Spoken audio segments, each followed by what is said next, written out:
अस्सलाम वालेकुम दोस्तों। उम्मीद करता हूँ आप सब खैरियत से होंगे। आज जो है वो 1 मिनट पहले आप मेरी आवाज़ का बता दें क्लियर आ रही है कि नहीं। तो ये आज हमारा संडे का जिस तरीके से हर संडे 5 बजे पाकिस्तानी वक्त के मुताबिक ब्लॉकचेन डेवलपमेंट के ऊपर लेक्चर शुरू होता है। तो ये करते हैं आज का लेक्चर शुरू। तो बस कमेंट्स में जो है वो आवाज़ का बता दें अगर क्लियर आ रही है। तो कमेंट्स मेरे पास तो अभी तक नहीं आ रहे शो। तो फिर जो है वो बात कर लेते हैं। कमेंट्स कीजिएगा ज़रा। आवाज़ मेरी क्लियर है सबको या अभी तक कोई प्रॉब्लम है बैकग्राउंड में या आवाज़ कम है?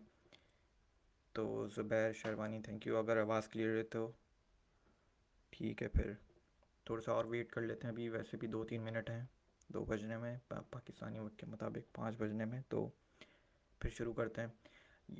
हमारी जो है ना यार बेसिक्स कंप्लीट हो चुकी हैं जावा स्क्रिप्ट की। हमने पिछले 5 लेक्चर जो है वो जावा स्क्रिप्ट को ही पढ़ा है। तो आज से हम अपनी प्योर ब्लॉकचेन बनाना शुरू करेंगे।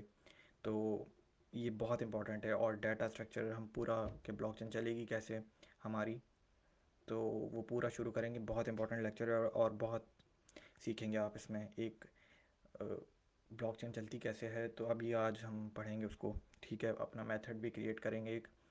तो तैमूर शाहिद क्लियर है, चलें गुड है ये। तो थोड़ा सा और वेट कर लेते हैं और फिर जो है वो शुरू करते हैं लेक्चर। हाँ ठीक है। तो ये जो डॉक्यूमेंट जो मेरे सामने जो खुला हुआ है और ये जो स्क्रीन शेयर पे भी आपको नज़र आ रहा होगा, तो ये डॉक्यूमेंट वैसे अपलोड हो चुका है। ठीक है, तो गाइड्स में जाके देख लीजिएगा। और ये जो है ये डॉक्यूमेंट मैंने इसलिए अभी खोला हुआ है कि हम जब हमने बेसिक्स जितनी पढ़नी थी पढ़ ली हमने। उसमें रैंडम डाटा यूज़ किया है, रैंडम डायरेक्टरी स्ट्रक्चर था हमारा। तो आज से जब हम इस डायरेक्टरी स्ट्रक्चर को ही फॉलो करेंगे और यहीं पर हम अपनी पूरी ब्लॉकचेन बनाएंगे और फिर हर लेक्चर में कंटिन्यू किया करेंगे। तो अब से जो हम पीछे एक करते हुए आ रहे थे, अब हमें वो नहीं करना कि रैंडम डाटा डाल दिया, रैंडम फंक्शंस के नाम रख दिए। हमें एक प्रॉपर अपनी ब्लॉकचेन बनानी है। तो ये डायरेक्टरी स्ट्रक्चर जो है ना, यहाँ पे इसके सारे स्टेप्स देख लें। यहाँ पे इस डॉक्यूमेंट के ऊपर लिखा हुआ भी है कि किस तरीके से बनाना है, किस तरीके से आप अपना डायरेक्टरी स्ट्रक्चर अपने लैपटॉप पर पीसी के ऊपर बनाएंगे। ये स्टेप्स लिखे हुए हैं, मैं अभी बनाऊंगा अभी आपके सामने। ठीक है, लेकिन ये कि इसमें स्टेप्स भी लिखे हुए हैं, मैं आपके सामने अभी बनाऊंगा।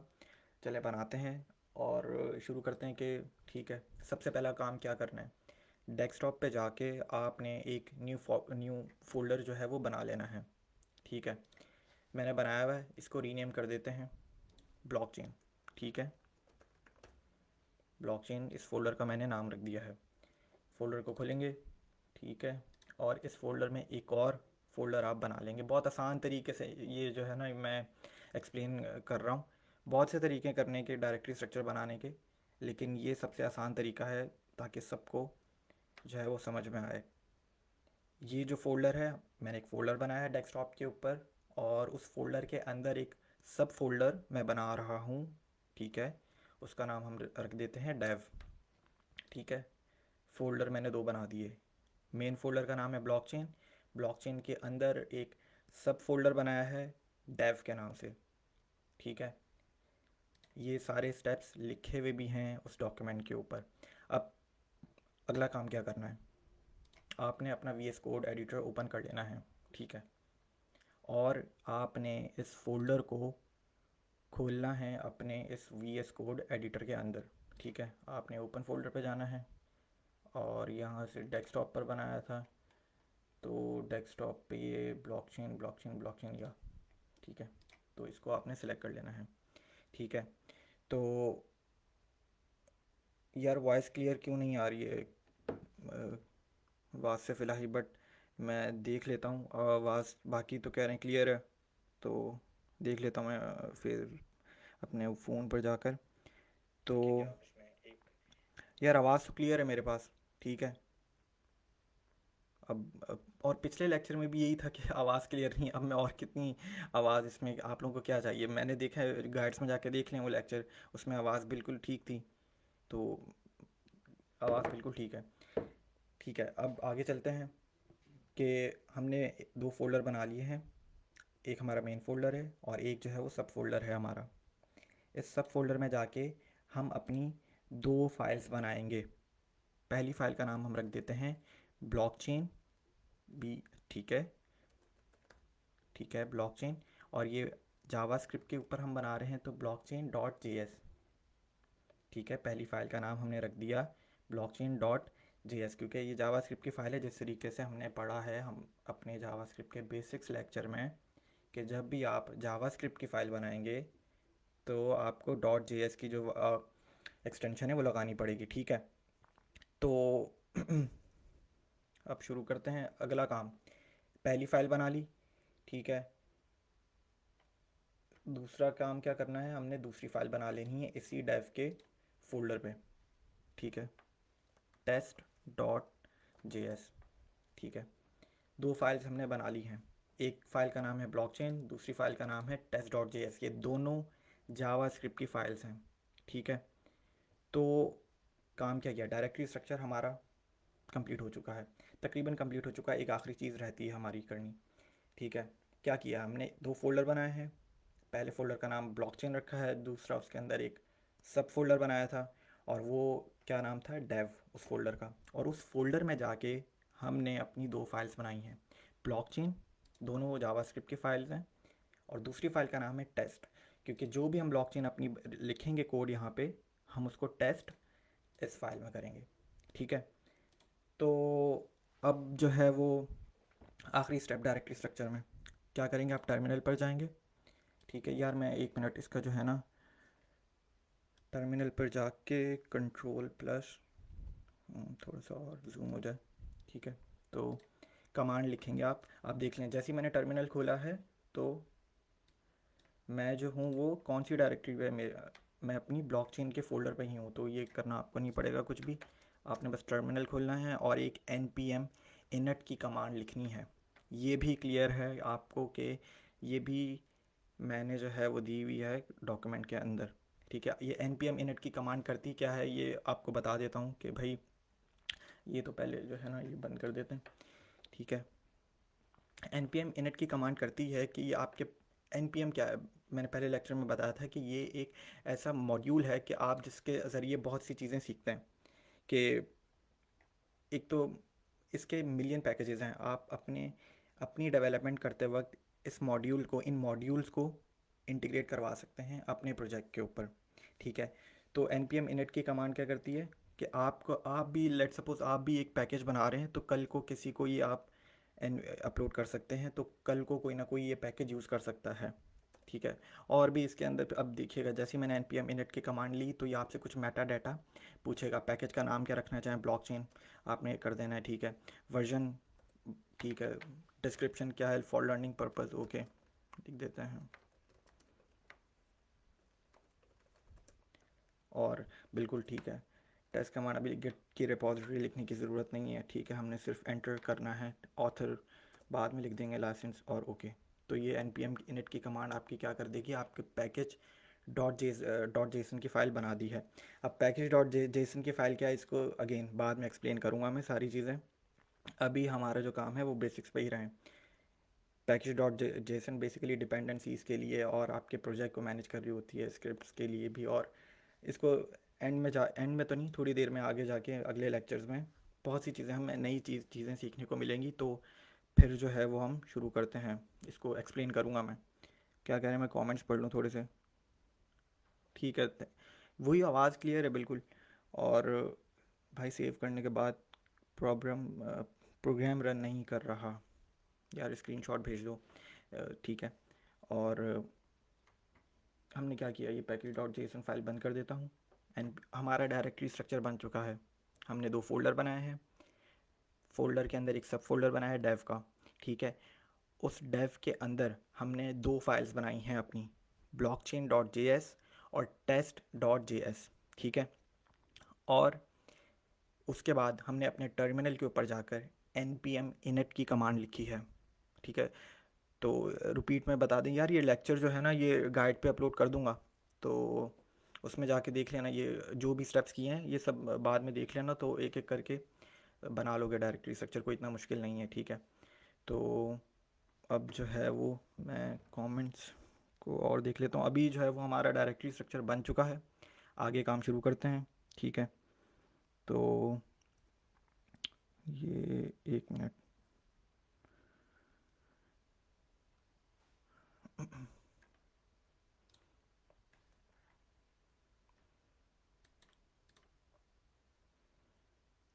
और मेरे ख्याल से शुरू किया जाए, ठीक है। आवाज़ क्लियर है, प्लीज़। आवाज़ नहीं आ रही यार, आवाज़ कोई कह रहा है क्लियर है, कोई कह रहा है नहीं आ रही, प्रोग्राम रन नहीं हो रहा, ठीक है। तो आवाज़ का जो सीन है वो यही है कि मेरे ख्याल से आवाज़ क्लियर है यार, मैं फ़ोन पे दोबारा चेक कर रहा हूँ कि शुरू किया जाए। और आवाज़ जो है वो, आवाज़ क्लियर है, प्लीज़। आवाज़ नहीं आ रही यार, आवाज़ कोई कह रहा है क्लियर है, कोई कह रहा है नहीं आ रही, प्रोग्राम रन नहीं हो रहा। क्लियर है मेरे ख्याल से आवाज़, ठीक है। तो आवाज़ का जो सीन है वो यही है कि, ठीक है, अब बात कर देता हूँ।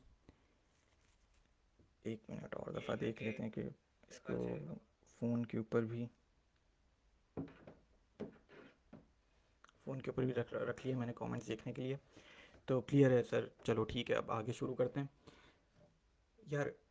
ब्लॉकचेन का डेटा स्ट्रक्चर क्यों सबसे हमने पहले पढ़ना है, क्योंकि हम अपनी ब्लॉकचेन बनाएंगे, पूरे उसके अंदर मेथड्स लिखेंगे कि एक ब्लॉकचेन के अंदर सबसे पहला method, let suppose new block mine कैसे होता है, न्यू ब्लॉक बनता कैसे है, नई ट्रांजैक्शन कैसे अपलोड की जाती है, कैसे क्रिएट की जाती है, ठीक है। और हैश क्या होता है, हैश ब्लॉक का हैश कैसे करेंगे हम, ये सारे मेथड्स हम अपने ब्लॉकचेन डेटा स्ट्रक्चर के अंदर बनाएंगे एक एक करके, ठीक है। और इसीलिए मैंने आपको अपने लास्ट लेक्चर्स में जावा स्क्रिप्ट के बेसिक्स लेक्चर में क्या पढ़ाया था, आपको कंस्ट्रक्टर फंक्शंस पढ़ाए थे, ठीक है। हमने ऑब्जेक्ट्स पढ़े थे, हमने फंक्शंस भी पढ़े थे, ठीक है। ताकि मैंने वही चीज़ें पढ़ाई जो हमें आगे जाके जो है वो क्योंकि जब हम अपनी ब्लॉकचेन डाटा स्ट्रक्चर बनाएंगे तो हम उसे यूज़ करेंगे, ठीक है। तो मैंने इसलिए वो बेसिक्स में वो ज़्यादा चीज़ें पढ़ाई। अब शुरू करते हैं। कंस्ट्रक्टर फंक्शन क्या था वो लास्ट टाइम बता चुका हूँ, उसके ऊपर 2 लेक्चर हैं, ठीक है। बनता कैसे था कंस्ट्रक्ट, अब देखो डाटा स्ट्रक्चर जो है ना ब्लॉकचेन का, वो हम कंस्ट्रक्टर फंक्शन से ही बनाएंगे, ठीक है। कंस्ट्रक्टर फंक्शंस के अंदर प्रॉपर्टीज़ होती थी, मेथड्स होते थे, ठीक है। प्रॉपर्टीज़ ऐड करवानी हो, मेथड्स ऐड करवाने हो कंस्ट्रक्टर फंक्शन के अंदर, तो कैसे करते थे, प्रोटोटाइप ऑब्जेक्ट प्रॉपर्टी के ज़रिए। ऑब्जेक्ट प्रोटोटाइप भी लास्ट लेक्चर में पढ़ाया गया, ठीक है। और आवाज़ क्लियर है, प्लीज़ गाइड में अपलोड कर दें, ये लेक्चर करूँगा यार ये, ठीक है, जैसे ही लेक्चर ख़त्म होगा, ठीक है। और चलो भाई अब शुरू करते हैं। पहला जो है वो कंस्ट्रक्टर फंक्शन बनाने लगा हूँ, फंक्शन का मैंने नाम लिख दिया है, ठीक है। और मेरे ख्याल से जूम को थोड़ा सा जो है ना इसको आउट कर लेते हैं, और इसकी फाइल्स में जाके, प्रेफरेंसेस में जाके, सेटिंग्स में जाके इसका फ़ॉन्ट साइज़ जो है वो थोड़ा 26 कर लेते हैं, ठीक है। तो मेरे ख्याल से ठीक है अब। सही है, फ़ोन के ऊपर भी सही नज़र आ रहा है। तो देखो मैंने क्या किया, मैंने फ़ंक्शन, भाई जावास्क्रिप्ट में फ़ंक्शन अगर डिफ़ाइन करना हो, चाहे वो कंस्ट्रक्टर फंक्शन हो, चाहे वो एक नॉर्मल फंक्शन हो, कौन सा कीवर्ड यूज़ करते थे, फंक्शन का कीवर्ड यूज़ करते थे, ठीक है। ये कंस्ट्रक्टर फंक्शन है, मैं कंस्ट्रक्टर फंक्शन बनाने जा रहा हूँ। अपनी कंस्ट्रक्टर फंक्शन का नाम मैं क्या रखूँगा, ब्लॉकचेन। अब नाम भी हमने ऐसे नहीं रखने हैं कि हम उस वक्त कोई भी नाम रख लेते थे जब हम सीख रहे थे बेसिक्स अपनी, ठीक है। तो मैंने नाम रखा है कंस्ट्रक्टर फंक्शन का ब्लॉकचेन। और और अब बाद में हम लास्ट टाइम जो हम क्या कर रहे थे कि पैरामीटर्स भी दे देते थे कि अपने फंक्शन को, अपने कंस्ट्रक्टर फंक्शंस को। अभी ऐसा कुछ नहीं कर रहे अभी हम। अब मैं आगे लेके चल रहा हूँ, अगली कमांड क्या है, फंक्शन कंस्ट्रक्टर फंक्शन के अंदर अगला जो चीज़ करने जा रहा हूँ वो ये मैंने क्या चीज़ की है ये बता देता हूँ। देखिए मैंने आपको एरेज जो है वो नहीं पढ़ाए हैं जावास्क्रिप्ट के अंदर, मैंने ऑब्जेक्ट्स पढ़ाए हैं, ठीक है। एरे भी एक, एरे क्या चीज़ है, अब एरे क्या करता है, एक से ज़्यादा डाटा जो है वो स्टोर करता है, एक ऐसा सिंगल वेरिएबल जिसके अंदर आप एक से ज़्यादा डाटा स्टोर करवा सकते हो। वेरिएबल क्या होता था, वेरिएबल ये लिखते थे कुछ भी नाम रख दो, ठीक है, x इज इक्वल टू उसमें 5, ठीक है, ये एक ही वैल्यू स्टोर करवा रहा है। एरे क्या होती है, मल्टीपल वैल्यू स्टोर करवाने के लिए यूज़ किया जाता है एरे को। तो अब एरे की अगर मैं एक एग्जांपल आपको दे दूं तो वो यही है कि लेट सपोज मैंने एक वेरिएबल बनाया, ठीक है, उसका नाम रख दिया मैंने कार्स। और यार देखो वेरिएबल एरेज मैंने इसलिए भी नहीं पढ़ा है, कुछ ऐसी बेसिक चीज़ें हैं जो मैं लिंक दे दूंगा, वो आपको खुद जाके बहुत से ऑनलाइन ट्यूटोरियल्स हैं, बहुत से ऑनलाइन आर्टिकल्स हैं, साइट्स हैं जहाँ से आप सीख सकते हैं। आपने इतनी जावास्क्रिप्ट तो पढ़ ली कि आपको चीज़ें अब समझ में आने लगेंगी। एरे क्या चीज़ है, मल्टीपल डाटा स्टोर करवाता है। मैंने अब ये भी बताया था कि मल्टीपल डाटा स्टोर करवाने के लिए ऑब्जेक्ट्स यूज़ करते हैं हम, लेकिन there is a difference between arrays and object, के हमें कब जो है वो ऑब्जेक्ट्स यूज़ करने चाहिए और कब जो है वो एरे यूज़ करने चाहिए। ऑब्जेक्ट बेसिकली क्या चीज़ है, ऑब्जेक्ट जो है ना आपके कोड के अंदर एक चीज़ को रिप्रेजेंट कर रहा होता है। अब वो चीज़ क्या हो सकती है, एक पर्सन, ठीक है, जिस तरह हमने स्टूडेंट का एक ऑब्जेक्ट बनाते थे कंस्ट्रक्टर फंक्शंस के ज़रिए। वो क्या करता था, स्टूडेंट का फर्स्ट नेम लास्ट नेम और दोनों का गेट ईमेल भी हमने बनाया था, मुझे याद नहीं हमने क्या किया था लास्ट लेक्चर में, ठीक है। पर्सन हो सकता है वो, ठीक है, ऑब्जेक्ट। एक कार हो सकती है, कार की मॉडल नंबर, इंजन, उसका अगर मेथड की बात की जाए तो उसका चलना, उसका रुकना, ठीक है। तो ये ऑब्जेक्ट होते थे। एरे जो है ना चीज़ आपको, ठीक है, ये एरे भी मल्टीपल डाटा स्टोर करवाती है, लेकिन एरे हम उस वक्त यूज़ करते हैं जब हमें एक ऑर्डर्ड कलेक्शंस का जो है वो हमें स्टोर करवाना हो, कि ताकि हम फिर उसको इंडेक्स के ज़रिए जो है वो फैच कर लें डाटा को। लेकिन एरेस के अंदर जो है वो हम प्रॉपर्टीज़ तो चलें छोड़ दें, मेथड्स हम ऐड नहीं कर सकते हैं। तो ये और चीज़ें मैं बता रहा हूँ, लेकिन सिर्फ इसलिए क्योंकि आपको एरे समझ में आ जाए। एरे क्या होता है, सिर्फ सिंपल बात ये याद रखें, एक ही वेरिएबल के अंदर आप मल्टीपल डाटा स्टोर करवा सकते हैं, ठीक है। कैसे करना है अभी बता देता हूँ। एरे की एक एग्जांपल दे रहा हूँ कि मैंने एक वेरिएबल रखा, ये देखो ये पहली वाली लाइन क्या कर रही है, सिर्फ x के अंदर एक ही वैल्यू है। अगर मल्टीपल डाटा x के अंदर ही स्टोर करवाना है, लेट सपोज x के अंदर ही स्टोर करवाना है, तो मैं कैसे करवाऊँगा, मैं एक एरे बनाऊँगा। एरे हमेशा कैसे बनती है, स्क्वायर ब्रैकेट्स लगाने पड़ेंगे, और उसके अंदर मैं, ठीक है, कोई भी गाड़ी का नाम, पहली आ गई, ठीक है, फिर वॉल्वो आ गई। अब आपके ऊपर है, टोयोटा रखें, कुछ भी रखें, तो दो वैल्यूज़ आ चुकी हैं, दोनों की दोनों स्ट्रिंग्स आई हैं, तीसरी भी मैं स्ट्रिंग ही लिख रहा हूँ, ठीक है। आ,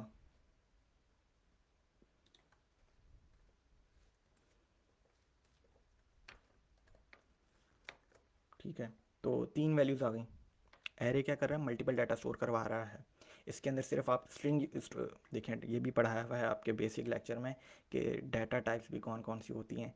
स्ट्रिंग डाटा टाइप भी होते हैं। स्ट्रिंग क्या होते हैं, कैरेक्टर्स ऑफ सीक्वेंस। ये हमने नंबर्स भी पढ़े हुए हैं, इंटीजर जिसे कहते हैं, नंबर भी मैं स्टोर करवा सकता हूँ इसके अंदर। सिंपल एक मैंने कॉमा लगाना है, ठीक है, और नंबर भी स्टोर करवा दिया। तो ये मल्टीपल डाटा स्टोर करवाने के लिए एरेज यूज़ होती हैं। अब दोबारा अपने कोड के ऊपर आ जाते हैं। हम क्या कर रहे थे, मैंने एक कंस्ट्रक्टर फंक्शन बनाया है, उस कंस्ट्रक्टर फंक्शन का नाम है ब्लॉक चेन, उसको कोई पैरामीटर भी नहीं दिया है, ठीक है। उसके अंदर मैंने दिस, अब दिस कीवर्ड क्या करता है, बहुत दफ़ा एक्सप्लेन कर चुका हूँ मैं अपने प्रीवियस लेक्चर्स के अंदर, ठीक है। दिस डॉट चेन क्या कर रहा है, इसके अंदर मैंने एक एम्प्टी एरे बनाया है। ये बताऊँ क्या करेगा, आप हमारी ब्लॉकचेन के अंदर जितने भी ब्लॉक क्रिएट होंगे वो इस एरे में जाके स्टोर होंगे। एरे मैंने क्या बताया अभी, कि एरे मल्टीपल डाटा को स्टोर करवाने के लिए यूज़ किया जाता है। तो मल्टीपल डाटा को स्टोर करवाने के लिए एरे अगर यूज़ कर रहे हैं, तो मल्टीपल डाटा में हमारे पास क्या होगा, हमारा एक ब्लॉक, जिस तरीके से बिटकॉइन का ब्लॉक 8 to 10 मिनट्स के बाद माइन होकर ब्लॉकचेन के अंदर ऐड हो जाता है, तो हमारी ब्लॉकचेन के अंदर भी जो ब्लॉक ऐड होगा, ठीक है, 10 मिनट के बाद, तो वो भी इसी ही एम्प्टी एरे के अंदर, मतलब पहले एक ब्लॉक था, 10 मिनट के बाद एक और ब्लॉक क्रिएट हुआ, तो वो भी इस एरे में जाके स्टोर हो जाएगा। तो यही कहना चाह रहा हूँ कि this is where our blockchain will be store, ठीक है। मतलब कि हम जितने भी न्यू माइन ब्लॉक्स करेंगे वो स्टोर इस जगह पर आएंगे, माइन ब्लॉक, मतलब कि जो माइन होने के बाद, ठीक है। कंस्ट्रक्टर फंक्शन के अंदर पहली प्रॉपर्टी मैंने लिख दी है दिस डॉट चेन, और वो एक एम्प्टी एरे है। और उसके अंदर हमारा ब्लॉकचेन का पूरी ब्लॉकचेन डाटा जो है ना वो स्टोर होगा, ऑल द ब्लॉक्स। ठीक है, अगली property, this dot pending transactions.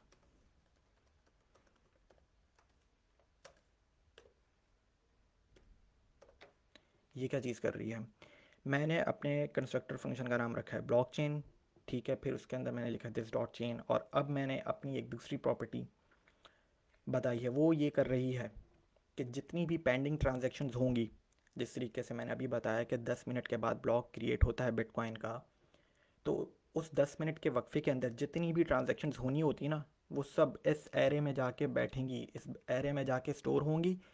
जब ब्लॉक क्रिएट हो जाएगा, 10 मिनट के बाद ब्लॉक क्रिएट होने वाला है, अगला नया होने वाला है लेट्स सपोज, तो ये सारी पेंडिंग ट्रांजैक्शंस उस ब्लॉक में जाकर ऐड हो जाएंगी और फिर माइन होंगी, और फिर हमारा वो ब्लॉक इस चेन में जाके स्टोर हो जाएगा। थोड़ा कन्फ्यूजन बहुत है, लेकिन समझना ऐसे ही पड़ेगा आपको कि भाई करेंगे क्या। ये देखें, 10 का ब्लॉक जो है वो 1 मिनट के बाद क्रिएट होता है, बिटकॉइन का 10 मिनट के बाद।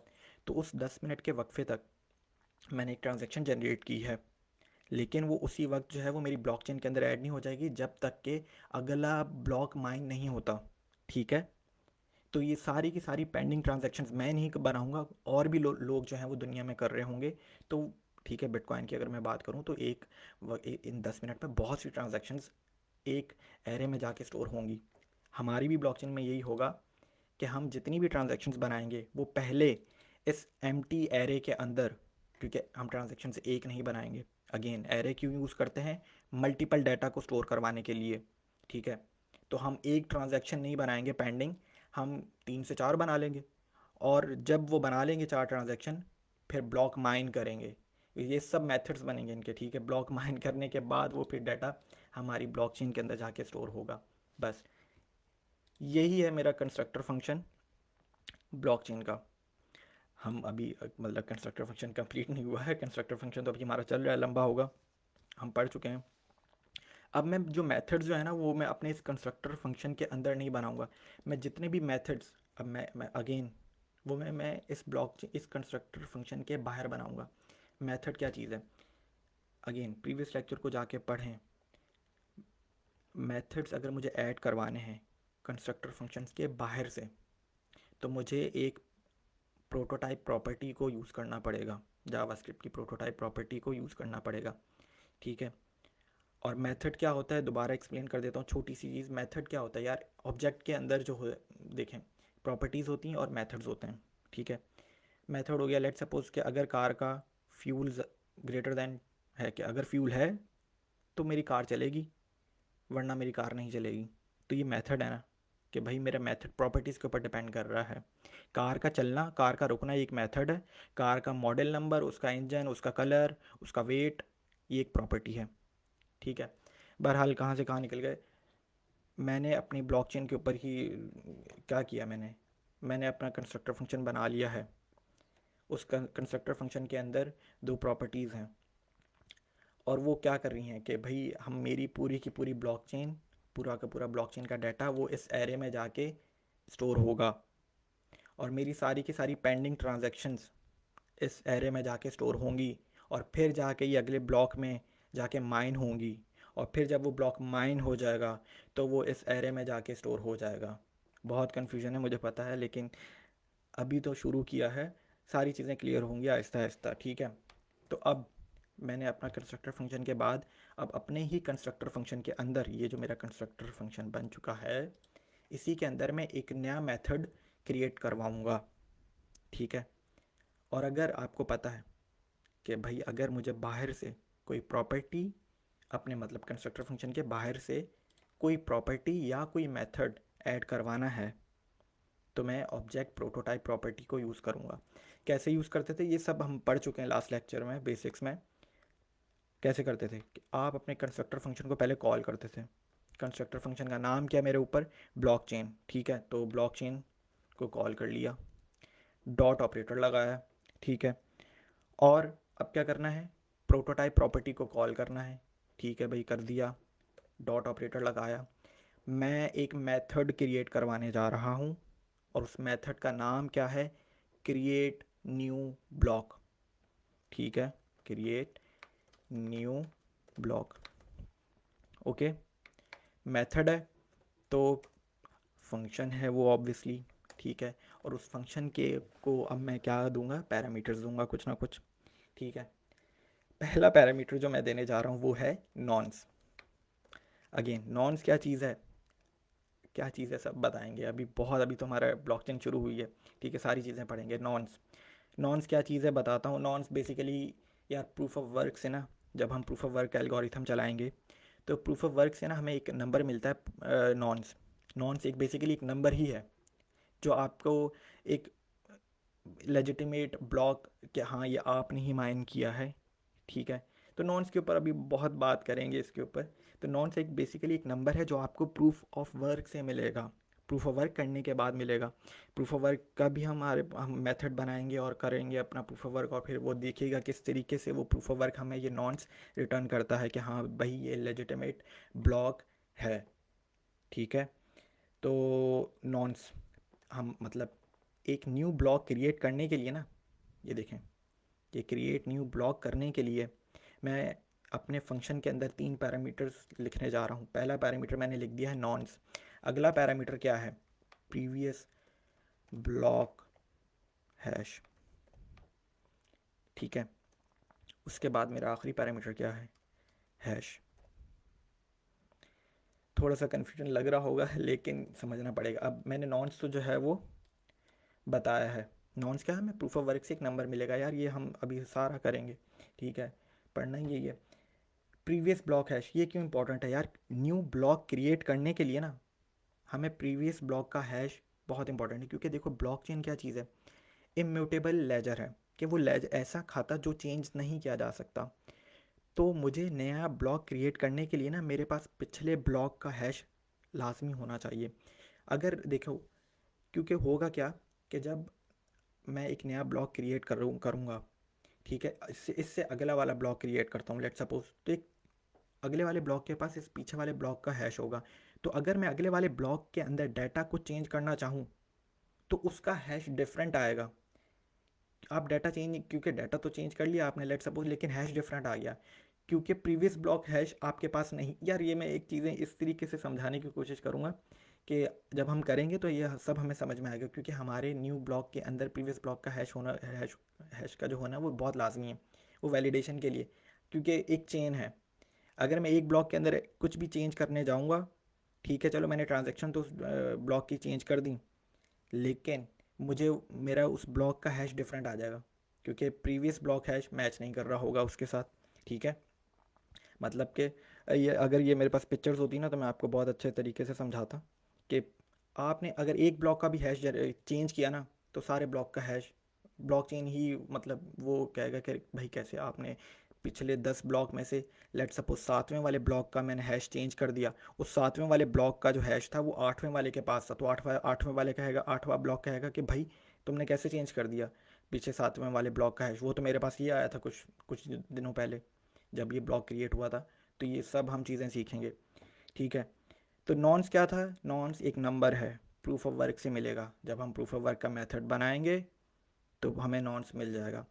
प्रीवियस ब्लॉक हैश पिछले वाले ब्लॉक का हैश है। हैश क्या होता है इसके ऊपर पूरी बात करेंगे।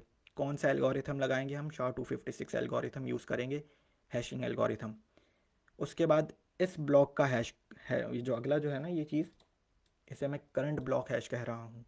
ठीक है, तो अच्छा मैंने किया क्या है, मैंने कंस्ट्रक्टर फंक्शन बनाया है और उसके बाद मैंने क्या कर लिया है, प्रोटोटाइप प्रॉपर्टी के ज़रिए एक मेथड ऐड करवा दिया है। मैं थोड़े से कमेंट्स भी देख लूँ, डाटा डिस्टर्ब हो जाएगा। एक्सप्लेन हैश, यार हैश क्या होता है कि आपने कुछ भी डाटा दिया, ठीक है, आपने उसके ऊपर एल्गोरिथम लगाया तो उसने एक आर्बिट्री आपको ना एक रैंडम से सीक्वेंस ऑफ कैरेक्टर्स दे दिए। देखते हैं अभी हैश बनाता हूँ, अभी करेंगे ना सारा ये चीज़ इसी वीडियो लेक्चर में। हैश एक रैंडम हैश जो है ना खुद ही लिखूँगा।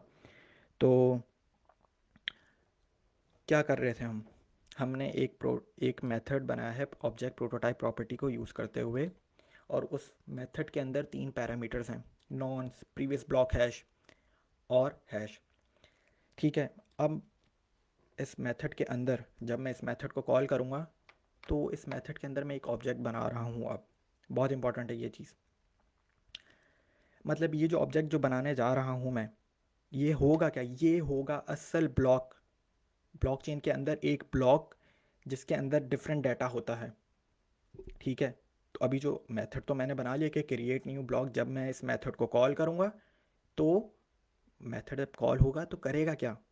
ठीक है, फंक्शन जब होता है ना, फंक्शन आपने नाम लिख दिया, फंक्शन करेगा क्या, फंक्शन करेगा क्या बताता हूँ। फंक्शन क्या करेगा, फंक्शन हमारे एक ब्लॉक का डाटा रिटर्न करेगा, एक एक्चुअल ब्लॉक का डाटा।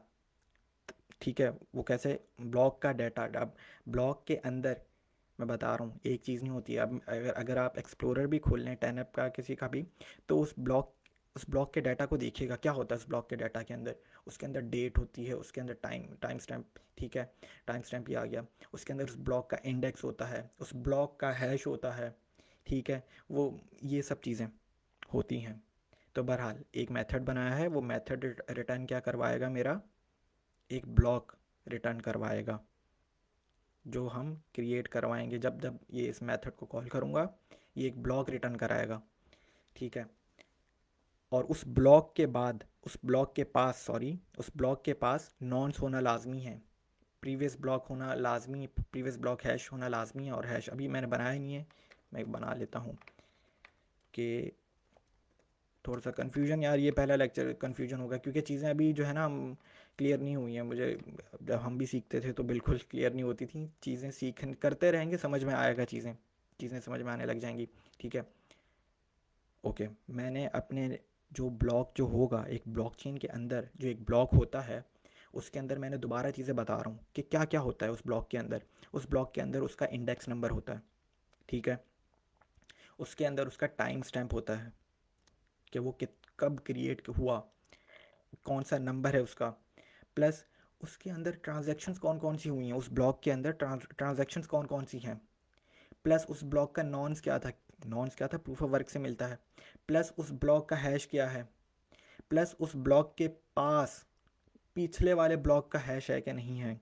ये सब अभी मैं लिखूंगा, ये सिर्फ मैंने अभी बताया है। तो एक ब्लॉक के पास क्या क्या होता है, इंडेक्स होता है। इंडेक्स क्या है, this is going to be the number of the block, कि इस ब्लॉक का पहला ब्लॉक क्रिएट हुआ, लेट सपोज उसका इंडेक्स है 1। अगला ब्लॉक क्रिएट हुआ उसका इंडेक्स हो जाएगा 2। अगला ब्लॉक क्रिएट हुआ उसका नंबर हो जाएगा 3। ठीक है, तो एक्सप्लोरर पे जाके देखें भी अभी 10 ऐप का क्या चल रहा है, ब्लॉक नंबर बिटकॉइन का क्या चल रहा है। ठीक है, तो थोड़े से ओके।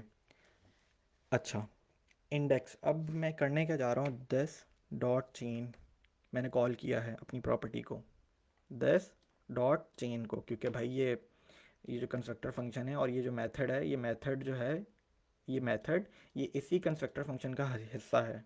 तो इसलिए मैंने दिस डॉट चेन आगे एक डॉट ऑपरेटर लगा के जावास्क्रिप्ट के लेंथ के प्रॉपर्टी को कॉल किया है और +1 के भाई, सॉरी +1। ठीक है, जब भी एक ब्लॉक क्रिएट हो तो उसके इंडेक्स के अंदर +1 का इजाफा हो जाएगा। भाई जैसे ही एक ब्लॉक क्रिएट होगा तो पहले वाले ब्लॉक का अगर इंडेक्स नंबर 1 है तो अगला +1 होकर 2 हो जाएगा, 2 के अंदर +1 होकर 3 हो जाएगा।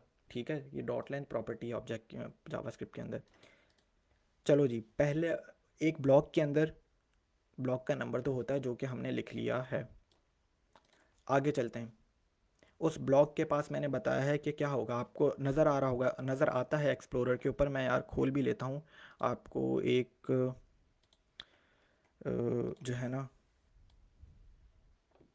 एग्जांपल दे देता हूँ कि भाई मैं करना ब्लॉक के पास क्या क्या होता है। एक्सप्लोरर खोल लेते हैं 10 ऐप का ही। ठीक है, तो नज़र आ रही है यार ये स्क्रीन, मेरे ख्याल से आ जाएगी। तो ये देखो, एक ब्लॉक का ये देखो, ये ब्लॉक नंबर आ रहा है। ठीक है, प्लस जो ब्लॉक क्रिएट हुआ है उसका हैश आ रहा है, रेसिपेंट्स को छोड़ दें, अमाउंट आ रही है, और ये देखें टाइम स्टेप कि कब ये ब्लॉक क्रिएट हुआ है। ठीक है, तो देखो क्या है, ब्लॉक नंबर आया है, हैश आया है, रेसिपेंट्स को छोड़ देते हैं, अमाउंट को भी छोड़ देते हैं, कितने टी पे जनरेट हुए हैं, प्लस टाइम स्टैम्प।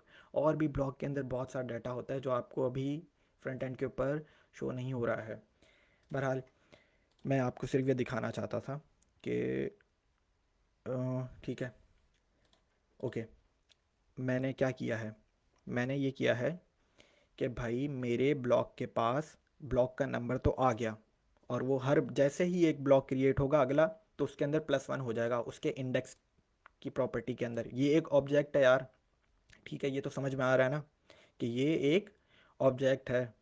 जब ये मेथड कॉल होगा तो ये ऑब्जेक्ट कॉल होगा, ये ऑब्जेक्ट रिटर्न होगा। रिटर्न भी करवाते हैं, सब्र कर जाओ।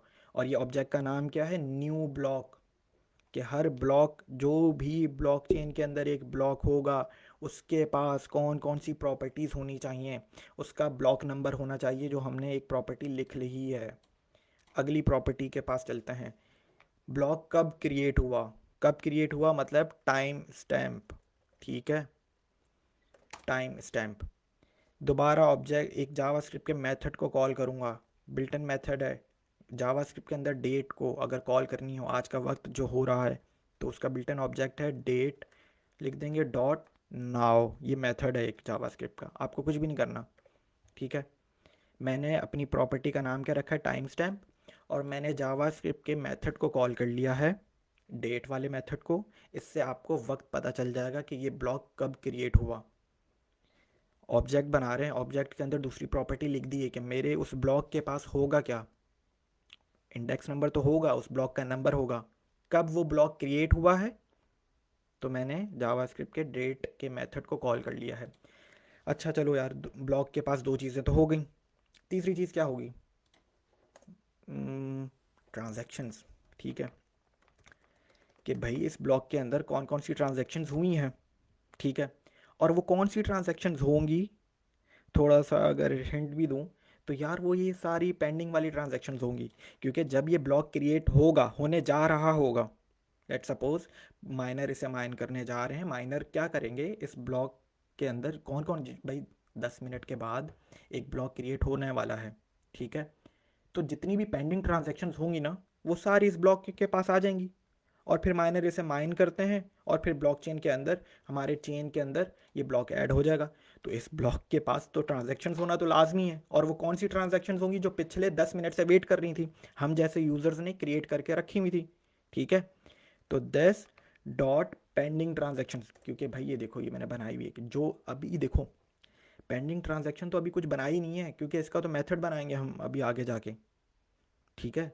कि ट्रांजैक्शन बनती कैसे, इसका तो एक अलग मेथड है, वो अभी अभी हम आगे जाके करेंगे। लेकिन जो भी पेंडिंग ट्रांजैक्शन होगी, ट्रांजैक्शन होनी होनी चाहिए ट्रांजैक्शंस, ठीक है, क्योंकि एक से ज़्यादा होगी, सॉरी, ठीक है। तो पेंडिंग ट्रांजैक्शंस, जो भी पेंडिंग ट्रांजैक्शन होगी वो इस ब्लॉक में आ जाए। और जब मैं इस मेथड को कॉल करूँगा तो ऑब्वियसली ये ऑब्जेक्ट रिटर्न होगा, मतलब ये ब्लॉक क्रिएट होने की, बिल्कुल ब्लॉक, ये मेथड जब कॉल करूँगा तो ब्लॉक ही क्रिएट होगा। लेकिन अभी तो चीज़ें नहीं है ना हमारे पास, नॉन्स नहीं है, प्रीवियस ब्लॉक नहीं है, प्रीवियस ब्लॉक का हैश नहीं है, और इस ब्लॉक का भी हैश नहीं है। लेकिन आज भी हम एक ब्लॉक क्रिएट करेंगे, फिक्र ना करें, डमी डाटा लेकर, ठीक है। डमी नॉन्स ले लेंगे, डमी जो है वो हैश ले लेंगे, और डमी जो है वो मतलब इस प्रीवियस ब्लॉक हैश ले लेंगे। तो करेंगे, आज भी हम एक ब्लॉक क्रिएट करेंगे, और अपनी देखिएगा हमारी चेन के अंदर ब्लॉक ऐड भी होगा, करेंगे भी। बहरहाल एक ब्लॉक के पास ब्लॉक का नंबर आ गया, एक ब्लॉक के पास कब ये ब्लॉक क्रिएट हुआ है, ठीक है, उसका वक्त आ जाएगा, टाइम स्टैम्प जिसे कहते हैं। उस ब्लॉक में कौन कौन सी ट्रांजैक्शन थी वो आ गई, प्लस उस ब्लॉक के पास नॉन्स भी होना चाहिए, जो हमने ऊपर बताया है नॉन्स क्या है। क्योंकि भाई वो वैलिड ब्लॉक होना चाहिए, वो वैलिड ब्लॉक कब होगा, जब उसके पास प्रूफ ऑफ वर्क माइनर्स करेंगे, तो प्रूफ ऑफ वर्क से एक नॉन्स नंबर आपको मिलता है, वो नॉन्स यही बता रहा होता है कि हाँ ये वैलिड ब्लॉक है। तो अगर ये भी वैलिड ब्लॉक होना चाहिए, तो इसके पास नॉन्स भी होना चाहिए। और नॉन्स कहाँ से मिलेगा, वही जो प्रॉपर्टी यहाँ पे जो डिक्लेयर की है अभी, ठीक है, यहाँ से जो भी नॉन्स होगा वो उठकर यहाँ पर आ जाएगा। तो इस ऑब्जेक्ट का जो नॉन्स है, इस ऑब्जेक्ट का नाम है न्यू ब्लॉक। इस ऑब्जेक्ट का जो नॉन्स है वो यहाँ वाला ही नॉन्स है, ठीक है, दोनों सेम ही है। नॉन्स जब आप एक दफ़ा जनरेट कर लेंगे प्रूफ ऑफ वर्क से, तो वही वाला नॉन्स इस ब्लॉक के प्रॉपर्टी के अंदर भी है, ठीक है, कि इस ब्लॉक का नॉन्स क्या था। प्लस इस ब्लॉक के पास मैंने बताया, इस ब्लॉक के पास क्या होना चाहिए, प्रीवियस ब्लॉक का हैश भी होना चाहिए। तभी तो ये एक वैलिड ब्लॉकचेन की चेन बनती है। कि भाई लेट सपोज कोई 5 ब्लॉक की ब्लॉकचेन है और 5वें वाले ब्लॉकचेन के पास चौथे वाले ब्लॉकचेन का हैश है कोई, ठीक है। तो अगर किसी ने जाके चौथे वाले ब्लॉकचेन का हैश चेंज करने की कोशिश की तो 5वां वाला ब्लॉक कह देगा भाई नहीं कर सकते, मेरे पास तो चौथे वाले ब्लॉक का हैश ये था। अब कोई बाहर से कोई बंदा आया है और उसने हैश जो है वो चेंज किया है, तो 5वां वाला ब्लॉक कहेगा ये ब्लॉकचेन वैलिड नहीं रही है, किसी ने कोई अटैम्प्ट किया है इसको, एर ब्लॉकचेन के लेजर को चेंज करने की कोशिश की है। तो एक ब्लॉक के पास, हर ब्लॉक के पास पीछे वाले ब्लॉक का हैश होता है, ठीक है। मैं लिख लेता हूँ, प्रीवियस ब्लॉक हैश वही जो हमारा फंक्शन का पैरामीटर है, ठीक है। प्रीवियस ब्लॉक हैश भी प्रीवियस ब्लॉक हैश के बराबर है, प्लस एक और चीज़ भी होनी चाहिए इस ब्लॉक के पास, भाई इस ब्लॉक के पास इसका अपना हैश भी तो होना चाहिए। इसका अपना हैश होगा तो अगले वाले ब्लॉक का ये प्रीवियस, अगले वाले ब्लॉक के लिए ये इसका प्रीवियस हैश का काम करेगा। समझ में आ रही हैं चीज़ें? कि भाई इस ब्लॉक के पास जब हैश होगा तब ही तो अगले वाले ब्लॉक के लिए ये वाला ब्लॉक का हैश प्रीवियस ब्लॉक हैश का काम करेगा। यार ये सारी चीज़ें इसको बार बार लेक्चर को देखिएगा और कंप्लीट करेंगे, अभी तो बहुत लंबा डाटा स्ट्रक्चर चलेगा, फिर हम एपीआई बनाएंगे अपनी ब्लॉकचेन के लिए और फिर हम अपनी ब्लॉकचेन को एक्सेस करेंगे उन एपीआईज़ के ज़रिए। बहुत लंबा काम चलने वाला है, इसको समझिएगा ज़रूर कि भाई इस ब्लॉक का हैश होना लाजमी है, तभी अगले वाले ब्लॉक के लिए ये वाला ब्लॉक का हैश प्रीवियस ब्लॉक हैश के लिए काम करेगा, as a previous block hash के तरीके के ऊपर काम करेगा, ठीक है। तो इस ब्लॉक का जो हैश है वो भी हैशिंग कैसे करेंगे, निकालेंगे हम तो SHA-256 एल्गोरिथम लगाएंगे। आज के लिए तो कुछ नहीं करेंगे हम, आज एक डमी डाटा से लेके हम डमी नंबर, डमी नॉन्स ले लेंगे, डमी प्रीवियस ब्लॉक हैश ले लेंगे, डमी जो है वो हम इस करंट हैश ब्लॉक लिख देंगे, करंट हैश लिख देंगे डमी, और फिर जो है वो हम ब्लॉक जनरेट करवाएंगे। समझ में आ रही है चीज़ें? लेकिन आगे जाके तो हम प्रूफ ऑफ वर्क का मेथड लगाएंगे तो वहाँ से हम नॉन्स लेंगे, आगे जाके हम हैशिंग एल्गोरिथम लगाएंगे SHA-256, ठीक है। डमी वगैरह कुछ नहीं होगा, ये तो सिर्फ आज के लेक्चर के लिए डमी होगा। तो भाई देखो मैंने क्या, अच्छा मेरा जो है वो ऑब्जेक्ट जो है वो एक न्यू ब्लॉक के अंदर जो जो चीज़ें होनी चाहिए वो मैंने लिख दी हैं। हमारी कस्टम ब्लॉकचेन है, हम इतनी ही चीज़ें कर रहे हैं, ठीक है। अच्छा चलो, ऑब्जेक्ट मैंने कर दिया बंद ये, ठीक है। मेथड तो अभी मैं ही हूँ, मैं मेथड का नाम क्या है, create new block. New block जब वो क्रिएट करेगा तो उस ब्लॉक के पास ये चीज़ें होनी चाहिए, ठीक है। प्लस जब अब अगली चीज़ सोचें यार ब्लॉकचेन के अंदर क्या होगा कि जब मेरा ये ब्लॉक क्रिएट हो जाएगा, ठीक है, जब मेरा ये ब्लॉक क्रिएट हो जाएगा तो अगला काम क्या होना चाहिए यार, अगर ऐसी सोचते हैं तो यार अगला काम ये होना चाहिए कि जो भी पेंडिंग ट्रांजैक्शंस हो वो ज़ीरो हो जानी चाहिए, वो एम्प्टी हो जानी चाहिए, क्योंकि भाई सारी की सारी पेंडिंग ट्रांजैक्शंस इसमें आ जानी चाहिए। और ये जब ब्लॉक क्रिएट हो जाएगा तो ये तो ज़ीरो हो जाना चाहिए ना, ये तो खाली हो जाना चाहिए, ताकि अगले 10 मिनट तक फिर नए यूज़र्स आएँ, नई ट्रांजैक्शंस बने, वो सारी की सारी नई ट्रांजैक्शंस इस पेंडिंग ट्रांजैक्शंस की एरे में जाके स्टोर हों। तो भाई जब नया ब्लॉक क्रिएट हो जाएगा, जब मैं इस मेथड को कॉल करूँगा, तो जब ये नया ब्लॉक क्रिएट हो जाएगा तो पेंडिंग ट्रांजैक्शन तो सारी की सारी ख़त्म हो जानी चाहिए, ज़ीरो हो जानी चाहिए। तो बिल्कुल कर लेते हैं, this dot pending transactions is equal to again empty हो जानी चाहिए, और एम्प्टी ऐसे ही लिखते हैं, ठीक है, मतलब ज़ीरो नहीं लिखूंगा मैं, ठीक है। अच्छा यार अब सुन लो, अब एक बिल्कुल चीज़ समझ में आ गई, अगला काम करते हैं। अब अगला काम क्या करते हैं कि यार ये तो ब्लॉक की मैंने प्रॉपर्टी लिखी है, मतलब कि ब्लॉक के अंदर प्रॉपर्टीज़ हैं कि उस ब्लॉक के पास क्या क्या होना चाहिए। जब ये मेथड कॉल करूँगा मैं तो ये ब्लॉक क्रिएट होगा। फिर मैंने आपको बात बताई कि जब ये ब्लॉक क्रिएट हो जाएगा तो पेंडिंग ट्रांजैक्शंस हो जानी चाहिए सारी की सारी एम्प्टी, ठीक है। प्लस जब ये ब्लॉक क्रिएट हो जाएगा तो कहाँ जाएगा, शुरू में बताया सारे के सारे ब्लॉक हमारी ब्लॉकचेन की चेन के एरे के अंदर जाएंगे, ठीक है। हम सारे के सारी हमारी ब्लॉकचेन के जो ब्लॉक्स होंगे वो हम इस एरे के अंदर जाके स्टोर करवाएंगे। तो भाई बिल्कुल जब ये ब्लॉक क्रिएट हो जाएगा पेंडिंग ट्रांजैक्शन सारी की सारी ख़त्म हो जानी चाहिए, एम्प्टी हो जानी चाहिए, ठीक है। एम्प्टी हो जानी चाहिए, ये देखो। प्लस अब ये वाला ब्लॉक जाके कहाँ ऐड हो जाना चाहिए, मेरी चेन के एरे के अंदर। तो एरे के अंदर जब कोई चीज़ आप ऐड करवाते हो या डिलीट करवाते हो, ऐड करवाने का मतलब है, अच्छा ऐड करवाना है तो जावास्क्रिप्ट के अंदर ऐड का नहीं, डॉट ऑपरेटर कौन सा यूज़ होगा, पुश का। मैं कर क्या रहा हूँ, मैं लिख देता हूँ यार, मैं जो है ना चीज़ें पहले बताना शुरू कर देता हूँ और फिर लिखता नहीं हूँ तो लोगों को थोड़ा सा शायद मुश्किल हो। मैंने क्या किया है, जब मेरा ये मेथड कॉल हो, मेथड का नाम क्या है, क्रिएट न्यू ब्लॉक। जब वो ब्लॉक क्रिएट हो, जब ये मेथड कॉल हो सॉरी, तो एक तो है ये ऑब्जेक्ट, और ये ऑब्जेक्ट का नाम क्या है, न्यू ब्लॉक। कि उस ब्लॉक के पास क्या क्या चीज़ें होनी चाहिए, उस ब्लॉक के पास वैलिड नॉन्स होना चाहिए। नॉन्स कहाँ से आएगा, प्रूफ ऑफ वर्क करके आएगा। प्रूफ ऑफ वर्क तो अभी लिखा ही नहीं है कुछ, ठीक है लिखेंगे। प्रीवियस ब्लॉक हैश होना चाहिए उसके पास, इस ब्लॉक के पास जो ब्लॉक क्रिएट होने वाला है। प्लस उसके पास इसका अपना हैश भी होना चाहिए। हैशिंग एल्गोरिथम्स भी नहीं अभी लिखे, SHA-256 किया ही नहीं है कुछ, आगे जाके करेंगे ये सब। प्लस वो ब्लॉक का टाइम क्या जब ये ब्लॉक क्रिएट हो, प्लस उसके ब्लॉक का नंबर ऐड हो जाना चाहिए, मतलब उस ब्लॉक का नंबर होना चाहिए कुछ ना कुछ, ठीक है। बहरहाल जब ये ब्लॉक क्रिएट हो जाए तो फिर क्या हो, जितनी भी पेंडिंग ट्रांजेक्शन्स हैं वो सारी की सारी इस ट्रांजेक्शन्स में जब आ जाएंगी तो अब तो ये एम्प्टी हो जाना चाहिए, ज़ीरो हो जाना चाहिए, और एम्प्टी ऐसे ही लिख करते हैं, ठीक है। प्लस जब ये ब्लॉक क्रिएट हो जाए तो मेरी चेन के एरे के अंदर जाके ये पुश हो जाना चाहिए। पुश का मतलब है ऐड, पुश का मतलब है ऐड हो जाना चाहिए। और प्लस अब अपने ऑब्जेक्ट को रिटर्न करवा लेते हैं, ठीक है। रिटर्न क्या चीज़ है, ये सारी चीज़ें पिछले लेक्चर्स में हमने बताई हुई हैं। तो हमने क्या किया यार, हमने एक कंस्ट्रक्टर फंक्शन जो है वो बनाया है, ठीक है।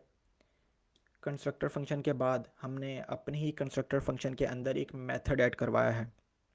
मेथड बाहर से, अगर आप अपने कंस्ट्रक्टर फंक्शन के अंदर बाहर से मेथड ऐड करवाते हैं या बाहर से कोई प्रॉपर्टी ऐड करवाते हैं तो कौन सी जावास्क्रिप्ट की बिल्ट इन प्रॉपर्टी को यूज़ करते हैं, प्रोटोटाइप प्रॉपर्टी को। कैसे यूज़ करते हैं, अपने कंस्ट्रक्टर फंक्शन का नाम लिखेंगे ब्लॉक चेन, ठीक है, डॉट ऑपरेटर लगा के अब प्रोटोटाइप, ठीक है, बिल्ट इन कीवर्ड है। प्लस अपने मेथड का नाम रखेंगे, कौन सा मेथड हमने पहला अपनी ब्लॉकचेन का मेथड बनाया है, क्रिएट न्यू ब्लॉक के। जब हम ये इस मेथड को कॉल करें तो ये एक ब्लॉक क्रिएट करे, एक नया ब्लॉक क्रिएट करे, और उस नए ब्लॉक के पास उस ब्लॉक का नंबर होना चाहिए, उस ब्लॉक का वक्त होना चाहिए कि ये कब क्रिएट हुआ है, ठीक है। प्लस उसके इस ब्लॉक में कौन कौन सी ट्रांजैक्शंस हैं जो पिछले 10 मिनट से 8 मिनट से 1 मिनट से इंतज़ार में थी। प्लस इस ब्लॉक के पास नॉन्स होना चाहिए। नॉन्स कहाँ से आएगा, प्रूफ ऑफ वर्क से आएगा। नॉन्स एक बेसिकली एक नंबर है। प्रूफ ऑफ वर्क जब हम करेंगे तो देखेंगे नॉन्स कैसे मिलता है, सब देखेंगे। प्लस इस ब्लॉक के पास प्रीवियस ब्लॉक हैश होना चाहिए, बता चुका हूँ क्यों ज़रूरी है हैश, प्रीवियस ब्लॉक का हैश। प्लस इस ब्लॉक के पास ही अपना हैश होना चाहिए, तभी अगले ब्लॉक के लिए इसका अपना हैश उस अगले वाले ब्लॉक के लिए प्रीवियस ब्लॉक हैश का काम करेगा। तो जब ये ब्लॉक, ठीक है, हो जाए तो हमारी पेंडिंग ट्रांजैक्शंस एम्प्टी हो जानी चाहिए और ये ब्लॉक क्रिएट ऐड हो जाना चाहिए हमारी चेन के एरे के अंदर, ठीक है। अभी इस मेथड को टेस्ट भी करेंगे। टेस्ट मैंने क्या बताया कि जब टेस्ट हम अपनी इस फाइल में नहीं करेंगे, फाइल को सेव करवा लिया है, हम कहाँ पे करेंगे, अपनी सेकेंड वाली फाइल के ऊपर जो क्या है test.js। यार एक जावास्क्रिप्ट के अंदर, ठीक है बिल्कुल, मैं काम इस फाइल के अंदर कर रहा हूँ लेकिन मैं टेस्ट अपने इस काम को दूसरी फाइल में कर रहा हूँ, करने जा रहा हूँ।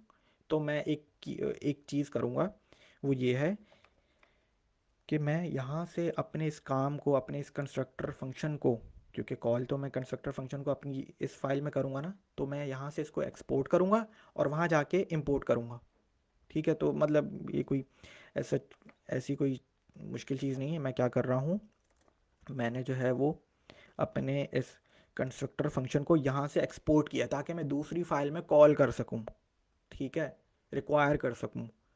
तभी मैं जाके दूसरी फाइल में जाके टेस्ट करूँगा, इस फाइल को हम छेड़ेंगे नहीं, ठीक है। टेस्ट के अंदर तो हम कुछ भी डमी हैश वगैरह कर सकते हैं ना, तो इसलिए हमने दूसरी फाइल बनाई है कि मैं जो है वो दूसरी फाइल में जाके टेस्ट करूँगा यहाँ पे मैं कुछ टेस्ट नहीं करने वाला। यहाँ का जो भी काम होगा भाई, कंस्ट्रक्टर फंक्शन ही तो भाई एक्सपोर्ट करना है, क्योंकि ये वाला जो मेथड है, सॉरी, ये जो मेथड है ये इसी कंस्ट्रक्टर फंक्शन का हिस्सा है भाई। मेथड बाहर से ऐड करवाया लेकिन है तो इसी कंस्ट्रक्टर फंक्शन का हिस्सा ही। तो मैं बस अपने कंस्ट्रक्टर फंक्शन को ही मैंने एक्सपोर्ट करवाया है। कौन सी कमांड, कौन सा लाइन ऑफ कोड लिखा है, module dot exports is equal to क्या करवाना चाह रहे हो, अपने कंस्ट्रक्टर फंक्शन को मैं एक्सपोर्ट करवाना चाह रहा हूँ। ठीक है भाई, सेव कर देते हैं। ओके, दूसरी फाइल में चले जाते हैं, सेटिंग्स को क्लोज कर दिया। दूसरी फाइल में जाके क्या करना है, रिक्वायर कर लेना या इंपोर्ट कर लेना है। कैसे करेंगे, एक मैंने जो है वो एक वेरिएबल बनाया, कॉन्स भी है। अच्छा, कॉन्स क्या चीज़ है, एक वेरिएबल है, मतलब डाटा स्टोर करेगा। ठीक है, कॉन्स करें, वार करें, लेट करें, फ़र्क है तीनों में। उस चीज़ों में नहीं पढ़ते, बहुत सिंपल सा फ़र्क है, आप पढ़ लीजिएगा गूगल पे जाके। बेसिक्स आपको अब इतनी आ जानी चाहिए कि भाई कुछ चीज़ें आप खुद भी एक्सप्लोर करें कि what is the difference between const, let and var. ठीक है, कॉन्स्ट तो ये चीज़ है कि सिंपल इसके अंदर जो भी डाटा आ गया वो फिर चेंज नहीं हो सकता, वो इम्यूटेबल है। जो भी आपने वैल्यू स्टोर करवाई वो इम्यूटेबल है, चेंज नहीं होगी। कॉन्स्ट, अपने वेरिएबल का नाम क्या रख रहा हूँ, वेरिएबल ही कहूँगा मैं इसे, ब्लॉक चेन। ठीक है, ठीक है। और मैं क्या करूँगा, जो मैंने वहाँ से एक्सपोर्ट करवाया है, बल्कि पहले मैं एक काम कर लेता हूँ, मैं फाइल ही जो पूरी फाइल को ही ना यहाँ पे इंपोर्ट करवा लेता हूँ। ठीक है, पूरी फाइल को ही मैं इंपोर्ट करवा लेता हूँ। हाँ, वो जो फाइल जो थी ना ब्लॉकचेन, वो मैंने यहाँ पे रिक्वायर करवा ली है। ठीक है, और वो किस वेरिएबल में जाके स्टोर है, ब्लॉकचेन के अंदर। ओके, अब क्या करते हैं, और भाई देखो, जब मैंने इस फाइल को ही एक्सपोर्ट करवा लिया है, और इस फाइल के अंदर से, मतलब इस फाइल को ही मैंने यहाँ पे इंपोर्ट करवाया है, रिक्वायर करवाया है, तो इस फाइल के अंदर से एक्सपोर्ट क्या चीज़ हो रही है, मेरी ब्लॉकचेन का कंस्ट्रक्टर फंक्शन। तो समझ में आ रही है चीज़, मैंने क्या किया है, वहाँ से अपने कंस्ट्रक्टर फंक्शन को एक्सपोर्ट करवाया है, और मैंने यहाँ पे इस पूरी ही फाइल को इंपोर्ट करवा लिया है। ठीक है, और वो जो मेरी जो फाइल है वो सिर्फ एक ही चीज़ एक्सपोर्ट कर रही है, उसका नाम है ब्लॉकचेन का कंस्ट्रक्टर फंक्शन। बहरहाल आगे चलते हैं, सिंपल सी एक मेरे ख्याल से समझ में आ जाना चाहिए अब। यार कंस्ट्रक्टर फंक्शन का मकसद क्या होता था, मल्टीपल ऑब्जेक्ट्स बनाना। ठीक है, ठीक है, तो चलो यार पहला ऑब्जेक्ट बना लेते हैं, नाम रख देते हैं, let suppose bitcoin is equal to, constructor function को कॉल करवा रहा हूँ। कॉल कैसे करते थे कंस्ट्रक्टर फंक्शन को, याद होना चाहिए, पिछले 2 लेक्चर्स में हमने पढ़ा है कंस्ट्रक्टर फंक्शन को कॉल करवाने का तरीका, न्यू कीवर्ड लगाते हैं, प्लस अपने कंस्ट्रक्टर फंक्शन का नाम लिख देते हैं। ठीक है जी, यही करते हैं। तो हमने एक ऑब्जेक्ट बना लिया, या एक इंस्टेंस बना ली है अपने कंस्ट्रक्टर फंक्शन की। ओके यार, देखा जाए तो इस कंस्ट्रक्टर फंक्शन में तो ना कोई पैरामीटर था, देख लो कोई भी पैरामीटर नहीं था, और वो सिंपल क्या था, दो एरे हैं इसका, दो एरे हैं इस कंस्ट्रक्टर फंक्शन के अंदर, और दोनों की दोनों एम्प्टी एरे हैं, क्योंकि चेन के पास भी कोई ब्लॉक नहीं है, और पेंडिंग ट्रांजैक्शंस के पास भी कोई पेंडिंग ट्रांजैक्शन नहीं है भाई, क्योंकि ना कोई ट्रांजैक्शन ऐड ही नहीं की हमने, ट्रांजैक्शन का तो अभी हमने कोई मेथड ही नहीं बनाया। तो ठीक है, तो ट्रांजैक्शन कहाँ से होगी। ठीक है, प्लस कोई ब्लॉक क्रिएट ही नहीं करवाया जो जहाँ यहाँ पे जाके स्टोर होगा। चेन के पास क्या होगा, हमारे पूरी ब्लॉक चेन के अंदर जितने भी ब्लॉक्स ऐड होंगे वो एक एक करके इस चेन के अंदर जाके स्टोर हो जाएंगे। ठीक है, तो ना कोई ब्लॉक क्रिएट करवाया है, ना कोई ट्रांजैक्शन है, और ना कोई पैरामीटर है। तो बस मैंने क्या किया है, मैंने बस अपने कंस्ट्रक्टर फंक्शन को कॉल करवा कर एक इंस्टेंस या एक ऑब्जेक्ट बना लिया है।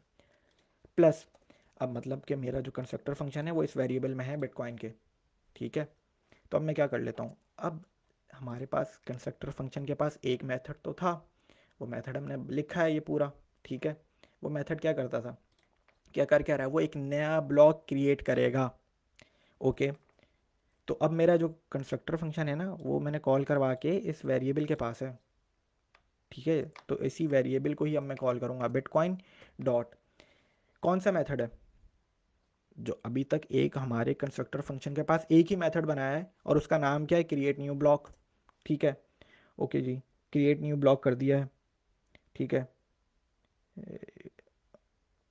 ठीक है। और ओके, तो आपने क्या किया है कि हमारा एक ही मेथड था, ठीक है, एक ही मेथड पर आपने क्या कर लिया है, उससे कॉल करवा लिया है, ठीक है। ओके, वो मेथड के पास कौन कौन से पैरामीटर्स हैं, देख लो। उस मेथड के पास तीन पैरामीटर्स हैं। उस मेथड का एक फंक्शन है और उस फंक्शन के पास तीन पैरामीटर्स हैं। नॉन्स, नॉन्स एक नंबर है, मैंने बताया प्रूफ ऑफ वर्क से आएगा। लेकिन यार अभी तो हम डमी डाटा यूज़ कर सकते हैं, ताकि एक ब्लॉक क्रिएट करके तो देखें। मैंने बताया ना, अभी हम डमी डाटा यूज़ करेंगे, लेकिन बाद में तो हम जाके हम प्रूफ ऑफ वर्क लगाएंगे। और प्रूफ ऑफ वर्क लगाने के बाद जो है वो हम मतलब कि हमारे पास एक एक्चुअल एक रियल नॉन्स होगा, रियल हैश होगा हमारे पास, फिर हैशिंग एल्गोरिथम्स भी लगाएंगे। लेकिन अभी के लिए तो हम डमी डाटा यूज़ कर रहे हैं। डमी तो नॉन्स क्या एक नंबर है, तो मैं लेट सपोज 1 2 3 4 लिख दिया। कॉमा के बाद दूसरा पैरामीटर क्या है, ठीक है, दूसरा पैरामीटर है प्रीवियस ब्लॉक हैश। और यार हैश क्या होता है, एक सीक्वेंस ऑफ कैरेक्टर्स, एक रैंडम सीक्वेंस ऑफ कैरेक्टर। आप डाटा डालो एक हैशिंग एल्गोरिथम के अंदर, और उसने आपको एक random hash, random sequence of characters दे देने। तो मैंने ऐसे लिख दिया, ये हैश है बस। लेकिन जब हम हैशिंग एल्गोरिथम लगाएंगे तो हमें एक प्रॉपर हैश मिलेगा SHA-256 एल्गोरिथम के बाद, प्लस सॉरी प्लस नहीं, कॉमा। और इस मेथड के पास तीसरा पैरामीटर क्या है, वो है हैश, इस ब्लॉक का हैश, करंट ब्लॉक का हैश। तो वो भी हम SHA-256 एल्गोरिथम्स के ही एल्गोरिथम के ज़रिए ही हम लेंगे, वो है। लेकिन इस वक्त तो डमी है, तो डमी कुछ भी लिख देते हैं। ठीक है जी, हो गया। मेरे ख्याल से समझ में आना चाहिए कि हमने क्या किया है, हमने अपना मेथड को कॉल किया है, ठीक है। मेथड का नाम क्या था, क्रिएट न्यू ब्लॉक। और अच्छा, अब जो है वो हम कर लेते हैं कि मेथड को कॉल कर लिया है, उसके पैरामीटर्स भी हमने डमी डाटा यूज़ कर लिया है। आउटपुट देखने के लिए क्या करते हैं, console डॉट लॉग, और कहाँ पे वैल्यू स्टोर है, बिटकॉइन पे, ठीक है। तो बिटकॉइन को लिख दिया, कंट्रोल एस कर लेते हैं, ठीक है। फाइल को रन करने के लिए कौन सी कमांड थी, पहली बात तो यार ये देख लो कि तुम फाइल की डायरेक्टरी में भी हो क्या नहीं। अभी मैं ब्लॉकचेन में हूँ और ये मेरी फाइल कहाँ पड़ी हुई है, डेव के फोल्डर में। तो मुझे जाना पड़ेगा इस डेव के फोल्डर तक, ठीक है। और इसको थोड़ा सा टर्मिनल को अब जूम कर लेते हैं, ठीक है, थोड़ा सा इसको ऐसे और जूम, ठीक है, ताकि क्योंकि मोबाइल व्यू के ऊपर मैं देख रहा था लोगों को शिकायत थी कि यार स्क्रीन बहुत छोटी नज़र आती है। तो पहली बात तो ये कि ये मेरी जो फाइल पड़ी हुई है, ये कहाँ पड़ी हुई है, टेस्ट की फाइल, ये पड़ी हुई है डेव के फोल्डर में। और जो डेव का फोल्डर है, मैं तो अभी ब्लॉकचेन के फोल्डर में हूँ, तो मैं जाऊँगा कैसे, cd dev लिख दूंगा, चले गया मैं। फाइल को रन करने के लिए नोड टेस्ट डॉट JS, तो भाई देख लो हमारा ब्लॉक क्रिएट हो गया है। और उस ब्लॉक ने क्रिएट होने के बाद वो कहाँ पे गया है, वो चेन के ही फोल्डर में गया है। और पेंडिंग ट्रांजेक्शन भी ख़त्म हो गई हैं, देखो एक्सप्लेन करता हूँ। देखो, मैंने एक ही बार अपना जो है वो ये अपने मेथड को कॉल किया है। मेथड में डमी नॉन्स रखा है, डमी प्रीवियस ब्लॉक का हैश रखा है, और डमी ही करंट ब्लॉक का हैश रखा है। और ये मेथड क्या था, अगर यहाँ पे जाके देखूँ मैं, तो अब तो बहुत ही, लेकिन छोड़ो, अभी मैं बताता हूँ, दोबारा से एक्सप्लेन करता हूँ। तो जैसे ही मैंने मेथड कॉल किया ना, तो मेरा एक नया ब्लॉक क्रिएट हो गया। उस ब्लॉक का नंबर क्या है, 1। अभी मैं एक और ब्लॉक क्रिएट करता हूँ, तुम लोग देखना, उस ब्लॉक का नंबर हो जाएगा 2। और टाइम स्टैम्प, वक्त, ये वक्त क्या, अच्छा ये है ना, ईपॉक कन्वर्टर है, ईपॉक टाइम है, यूनिक्स टाइम है। तो मैं अगर आपको इसको कॉपी कर लूँ ना, तो यार ये इसी वक्त की डेट बता रहा है मुझे। तो कैसे है इसको देख लेता हूँ। इसके लिए भी मेरे पास एक लिंक था कि ये टाइम स्टैम्प है, ये आज का ही वक्त बता रहा है। ये एक यूनिक्स टाइम स्टैम्प होता है, ये मेरे ख्याल से 19, ये टाइम स्टैम्प ना बेसिकली सेकंड्स हैं। ये सेकंड्स हैं जो मेरे ख्याल से 1 जनवरी 1970 से ना ये चल रहे हैं ये सेकंड्स।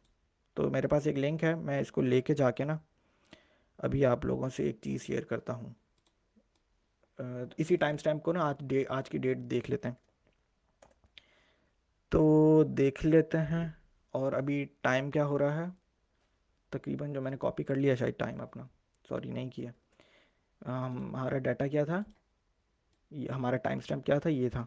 कंट्रोल सी किया, कंट्रोल वी कर दिया, कन्वर्ट करेंगे तो देख लो उसने हमें टाइम बता दिया। और ये एपोक, ये जो यूनिक्स टाइम स्टैम्प है, ये सिंस 1 जनवरी 1970 से सेकंड्स हैं। ठीक है, सेकंड्स में टाइम आ रहा है। तो देख लो हमारा ब्लॉक कुछ 12 बजकर यहाँ के वक्त के मुताबिक, नहीं 14, यहाँ का यहाँ